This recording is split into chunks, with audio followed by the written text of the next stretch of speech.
Halo semua, balik lagi di channel Teraokun. Sebelum pembahasannya dimulai, silahkan klik tombol subscribe dan aktifkan lonceng notifikasinya supaya kalian gak ketinggalan info dan teori terbaru seputar One Piece.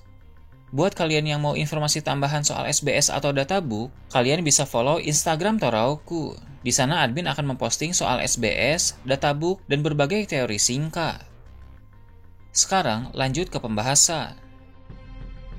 Proses untuk melarikan diri dari Pulau Egghead telah hampir selesai untuk bajak laut topi jerami. Kerjasama yang dilakukan oleh Luffy, Bonnie, Sanji, dan Franky sukses mengampaskan Gorosei Mars jauh mungkin. Hal itu memang belum cukup untuk membuat dia kalah, tapi setidaknya Mars untuk sementara waktu belum bisa kembali, sehingga dia pun tidak lagi menjadi masalah bagi bajak laut topi jerami. Kemudian, serangan kombinasi Luffy dan Bonnie berhasil membuat Saturn cedera parah dan jatuh ke lautan. Bisa dibilang, Saturn juga telah tereliminasi sebagai penghalang bagi pihak bajak laut topi jerami. Diketahui juga bahwa kapal Tosan Sunny telah meluncur semakin dekat dengan tujuan. Sebentar lagi Zoro dan kawan-kawan akan mencapai laut, sehingga para kru bajak laut topi jerami akan berkumpul dengan lengkap. Luffy, Sanji, dan Franky berpindah dari kapal bajak laut Giant Warrior ke kapal Tosan Sunny. Kedua kapal tersebut berlayar bersama untuk pergi dari pulau masa depan itu.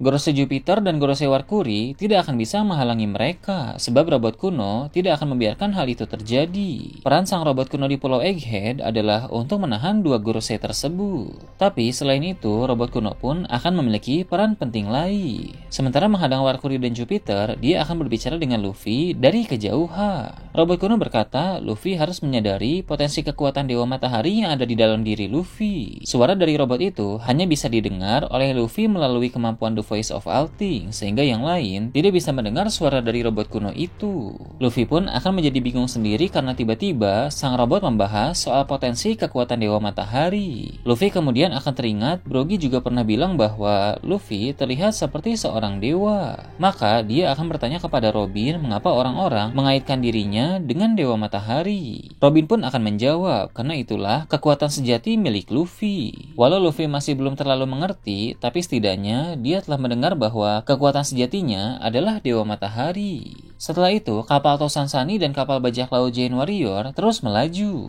Jika dilihat sekilas, mereka tampak sudah bisa meninggalkan Pulau Egghead dengan selamat. Namun sebenarnya masih ada satu musuh yang berpotensi menjadi rintangan terakhir untuk bajak laut topi jerami. Dia adalah Gorosei Nusjuro. Memang ledakan dari Atlas bisa menahan Nusjuro untuk beberapa saat, tapi tidak menutup kemungkinan Gorosei yang satu itu akan segera pulih dan menyusul ke pantai timur. Tidak akan butuh waktu lama bagi Nusjuro untuk tiba di sana, karena dia adalah Gorosei yang paling cepat di antara yang lain. Tentu kita ingat bagaimana Nusjuro menebas semua pasifista dalam waktu yang sangat singkat beberapa chapter yang lalu. Jadi, jika dia pulih tepat waktu, bukan masalah bagi Nusjuro untuk segera pergi ke pantai timur dan mulai melancarkan serangan lagi. Dia memiliki kemampuan berpedang yang hebat, sehingga dari jarak jauh Nusjuro bisa menggunakan teknik-teknik tebasan yang kuat. Dia bisa mengarahkan tebasan-tebasan tersebut ke kapal milik bajak laut topi jerami. Hal ini pasti akan cukup merepotkan. Disinilah peran Zoro akan sangat penting untuk menangkis serangan-serangan jarak jauh dari Nusjuro.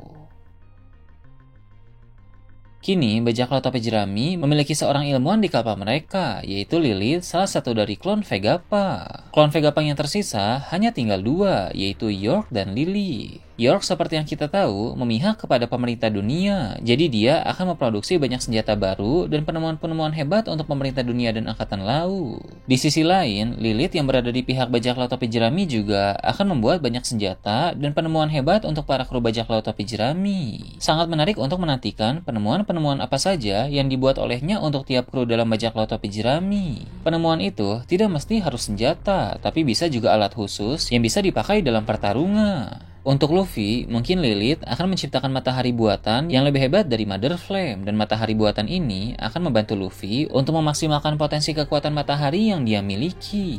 Untuk Zoro, Lilith sepertinya akan mencoba membuat sesuatu untuk mata kiri Zoro. Atau, jika ingin lebih menarik lagi, Lilith akan memasukkan kekuatan buah iblis tertentu ke dalam pedang Zoro. Metode untuk menggabungkan senjata dan buah iblis sudah banyak dilakukan, seperti pedang Spandam yang digabungkan dengan Zoan Gajah, atau senjata milik Mr. Four yang digabungkan dengan Zoan Anji. Nah, pedang-pedang Zoro ini bisa digabungkan dengan buah iblis Zoan menarik lain, mungkin naga dengan 3 kepala, karena Zoro identik dengan angka 3, mengacu pada teknik 3 pedang yang selalu dia gunakan. Kembali ke dalam cerita, berhubung serangan dari jarak jauh tadi tidak berhasil, maka Nusjuro pun akan melompat dan menerjang ke arah bajak laut topi jerami. Dengan kaki kuda Bakotsu yang dia miliki, tidak mustahil bagi Nusjuro untuk melakukan hal tersebut. Perlu kita ingat juga bahwa Gorosei tidak takut untuk menyerang langsung musuh yang ada di lautan. Contohnya, Warkuri pernah mencoba menyerang langsung kapal bajak laut Giant Warrior yang sedang berada di atas lautan. Tapi, Warkuri dipentalkan kembali ke daratan oleh robot kuno. Nusjuro pun akan mencoba untuk melakukan hal yang sama, yang mana dia melompat dan langsung menerjang ke arah kapal musuh. Di sana, dia akan mencoba melancarkan tebasan kuat untuk menghentikan bajak laut topi jerami. Luffy dengan Ken Bunshoku Haki yang bisa melihat masa depan, tahu jika Nusjuro dibiarkan menyerang, maka hal buruk akan terjadi. Mengetahui itu pun membuat Luffy langsung bereaksi untuk menyerang Nusjuro terlebih dahulu. Saat Zoro melihat Luffy bergerak, Zoro pun langsung memahami bahwa dia juga harus ikut bertindak untuk membantu sang kapten. Dengan begitu, Luffy dan Zoro melancarkan serangan secara bersamaan kepada Gorosei Nusjuro. Jika dalam menghadapi Saturn, Luffy berkolaborasi dengan Bonnie, maka dalam menghadapi Nusjuro, dia berkolaborasi dengan Zoro. Dalam melakukan serangan tersebut, Zoro akan menggunakan variasi atau teknik baru dari King of Hell. Variasi baru dari King of Hell ini tampaknya lebih kuat dibanding teknik King of Hell yang dia gunakan saat melawan Ki.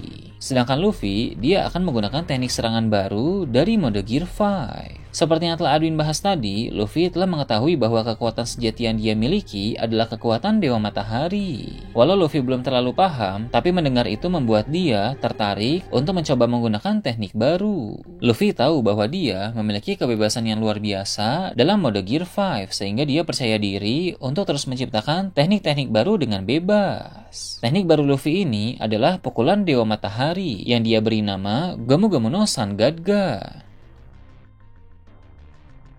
Mengapa Luffy masih memakai kata Gomu Gomu no dalam serangannya? Karena walau telah mendengar bahwa dia memiliki kekuatan Dewa Matahari, Luffy masih belum tahu nama asli dari buah iblis yang dia konsumsi. Sehingga seperti biasa, Luffy membuat jurus baru yang diawali dengan kata Gomu Gomu no. Sampai akhir cerita pun, sepertinya Luffy akan terus menggunakan kata Gomu Gomu no untuk tiap jurusnya, karena itu sudah menjadi ciri khas dari Luffy. Kemudian, mengapa Luffy menambahkan kata Gun dalam teknik ini? Karena cukup banyak jurus Luffy yang bertemakan senjata, seperti Gomu Gomu no Pistol, Gatling Gun, Kong Gun, Elephant Gun, dan seterusnya. Maka terciptalah jurus baru Luffy ini yang bernama Gomu Gomu no Sun Gadga. Luffy sendiri pun terkejut karena teknik tersebut ternyata memiliki kekuatan luar biasa dan mengeluarkan energi yang besar. Hal ini bisa terjadi karena ketika Luffy menyadari soal kekuatan Dewa Matahari Nika dalam dirinya, kesadaran akan hal tersebut membuat Luffy menjadi lebih optimal dalam menggunakan kekuatan Sun God Nika.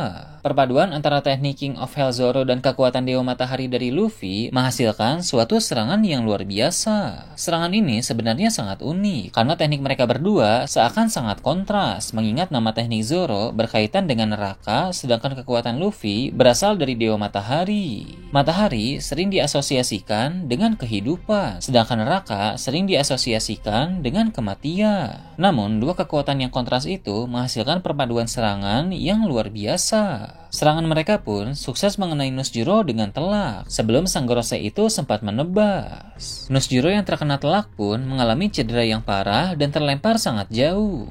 Saat Luffy dan Zoro menggunakan serangan kombinasi tersebut, terpancar haki, energi, dan tekanan yang sangat kuat sehingga orang-orang yang melihat itu pun langsung tercengang. Robot kuno yang menyaksikan hal tersebut sangat senang dan dia akan bilang bahwa dia teringat akan masa lalu. Ketika robot kuno mengatakan hal itu, terlihat di belakang Luffy dan Zoro ada siluet Joy Boy dan Ryuma. Siluet itu tentu hanya muncul di penglihatan robot kuno saja. Jadi dari sana akan diketahui bahwa dulu Ryuma pun terlibat dalam pertempuran abad kekosongan dan dia berada di pihak Joy Boy. Setelah mengenang masa lalu, robot kuno kembali fokus kepada Jupiter dan Warkuri. Robot tersebut akhirnya akan menggunakan kemampuan terkuat yang dia miliki, yang sudah disinggung sejak dalam chapter 1120 yang lalu.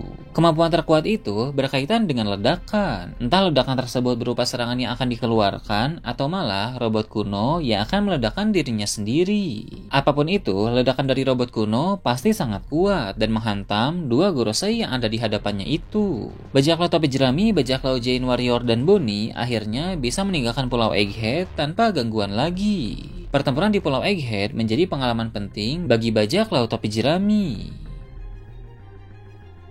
Nah itu tadi berbagai hal menarik pada chapter 1122.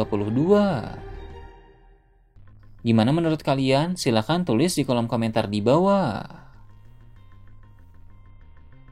Oke, segitu aja untuk pembahasan kali ini. Jangan lupa like, share, dan subscribe untuk video menarik selanjutnya. Gue Tora Okun, Shambles.